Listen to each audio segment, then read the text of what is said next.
Hi, this is Heather Dewberry from NoExcuseScrapbooking.com. I'm just going to walk you through the final process for finishing up your Week in the Life album.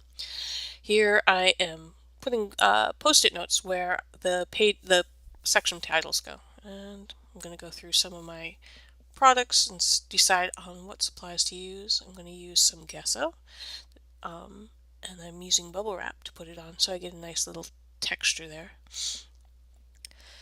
You just dab the bubble wrap in to get a good texture. And I'm going to start the dauber and wipe it up off of my pad so that I don't get it all over the place, and just add a little bit of orange and put that aside to dry. And that's going to be my title page. Now I'm going to put my clear alpha stamps on my mount, and I'm doing each day.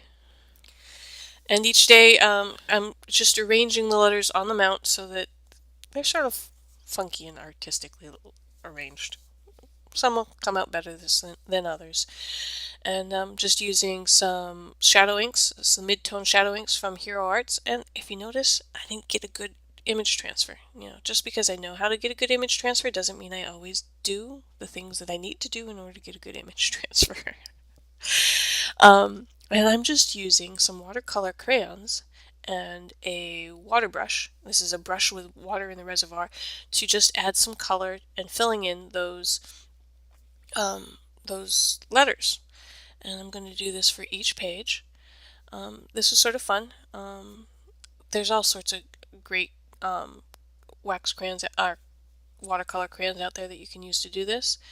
I've used Statler, and I've used and Lyra, and I've even used some Prismacolor, and I've had good luck with all of those. Alright, now I'm doing the Wednesday one, and if you notice, I only have one E and one D, and you need more than one of those in order to make the word. So the cool thing about cling stamps is that you can rearrange them, leave spaces, and then I'm going to put them single letters on a separate stamp, a separate mount, and do the stamp those separately to add those in. Came out pretty cool. And I'm not being too neat and worrying about being neat on these. I'm making these messy, and I'm going with it because, life's messy and so is art. And to clean off, you want to clean off the water brush between colors, and all you do is you just wipe it onto a piece of Kleenex or paper towel and squeeze the barrel a little bit to get a little extra water out, and it's good to go for the next color. Now, you do remember how I didn't get a good image on that first try, and went back and because these are clear stamps, got a better image the second time around. What I did to get better images for the next few pages is to get out my stamp mat, put it underneath the page, and stand up to stamp. If you don't stand up, you're not getting enough pressure on very big stamps. That's another reason I'm having problems, is this is a really large stamping area. So you're not, unless everything is very level and even, you're not going to get as good a even transfer of pressure. Because that's basically what you're doing when you're stamping, is you're applying pressure. So sometimes it works good and sometimes it doesn't, and I'm okay with that. After all, I am trying to get an artistic imperfection going here with the watercolor and stuff. So I'm good with the imperfect images. If you really need to have that perfect image, do each letter one at a time instead of doing all of them at once. But because I wanted to play with how they were arranged on the page, I made sure that I did them all on one big stamp, and I didn't worry about whether or not they were perfectly applied. Alright, and this is the back of the title page, so this is going to have Monday on it, and I'm just putting a thin layer of gesso down because this isn't a regular cardstock that's on for those divider pages. They're actually cardboard, and they're not going to take ink real well. The ink is going to bleed or bead up. It's not going to react real well, so I put the gesso down so I get a nice smooth surface to work with. And once again, finishing up with my coloring on my. Really like how the coloring came out. Had a lot of fun doing it. This is a technique I learned or was reminded about from Christy Sloan from Artful Adventures. So you should check out her blog. She's got a lot of fun ideas for adding a little bit of art to your pages and to your projects. She does a lot of different things. She doesn't do just scrapbooking. She's a lot of fun. Okay. Now, Sunday. Playing with this, I was really having problems figuring out how I wanted this to lay out and visually.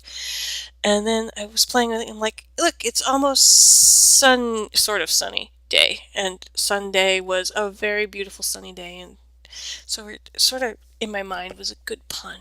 I'm not sure I like the way it looks now, but when I was making it, when I was doing it, I was satisfied with it. So, um, and as I'm using these crayons more and more, the tips are getting wetter and wetter. So be aware of that. You're going to get, if you brush them up against anything, they're going to transfer really easily. So you want to make sure you keep those clean. And here you're going to see how the Monday works on the gesso. It works a little bit differently than gesso or gesso. I'm not sure how you pronounce it. I'm going to say it different each time I say it. And as you can see, I didn't worry about color too much, and the dye inks, because the gesso sealed the surface, the dye inks moved easier than they did on the paper, so I didn't need as much of the crayon to move things around and color in those letters. And for some reason, I decided to go with a black outline for the title page and just color in the letters with the colors that I'd been using all along. So this one was a little bit harder to do because there was a lot more words that I was using, and if I'd had a bigger stamp mount so that I could fit the life on there, I probably would have shifted that T up, because there's no way for me to do this without the F overlapping the T and the H, and so I just went with it, dealt with it.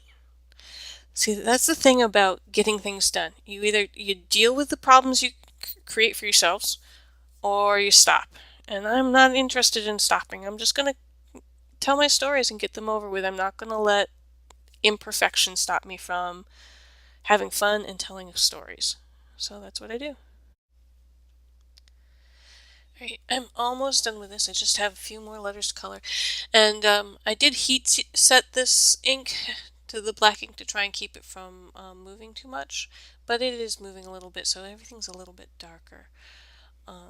So I'm going to clean up and then put it in, and then I'm thinking, let me add one little element that ties everything in. And I've used these labels throughout the book, so just adding the label with the date frame, the time frame, should add to the continuity of the book. And then I'm just going to slip in the dates, the section headers in each spot that I put that handy dandy post-it note before. Okay, and we're all done just about, except for a summary page at the back. I'm going to add in one little design card and some quick notes about the sort of things that we did over the week. Everything from how many sodas we drank, how much laundry we did, how many times we ran the dishwasher, and then just a quick conclusion. All right. That's all I've got for this time. I hope this was helpful. I hope you enjoyed doing the project with me. And if you haven't, it's not too late to start. Don't forget to come visit me at noexcusescrapbooking.com. You can get lots of tutorials and sign up for my mailing list there.